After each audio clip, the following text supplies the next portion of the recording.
প্রিয় ভাই বন্ধুরা, আজকে পবিত্র শুক্রবার জুম্মার দিন সকালবেলা গাড়ির গ্যারেজে ঢুকছিলাম।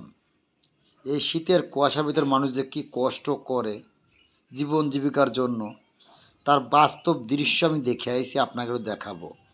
যারা বর্তমান ঢাকা শহরে গাড়ি চালায়, রিক্সা ভ্যান, তারা যে কী কষ্টগুলো করে তার অল্প একটু সিন আপনাকে আমি দেখাবো।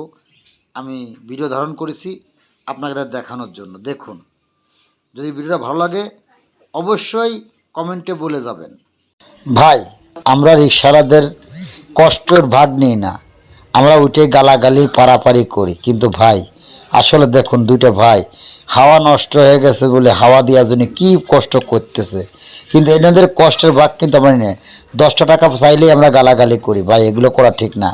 এরা পেটের জীবিকার জন্য ঢাকার শহরে এসে রিক্সা চালাচ্ছে, দেশের সন্তান বউ ফেলাত হয়ে আসে। ভাই আমরা যদি 10 টাকা বেশি দিই ওনাদের অনেক কিছু হবে। আর দেখেন, শীতের মধ্যে আমরা গেলে আপমুড়িতে ঘুমাই, আমরা এই ফজরের পরে উঠে যাই গাড়ি ঠিক করে নিয়ে বাইরে যাবে জীবন তারিকার জন্য। দেখেন মুখের কত সুন্দর হাসি, হাসি দেখলেও তো মায়া লাগে। কিন্তু যে কষ্টগুলো করে এই পা রিক্সা নিয়ে চালাই আমাদের গন্তব্যস্থানে পৌঁছা দিয়ে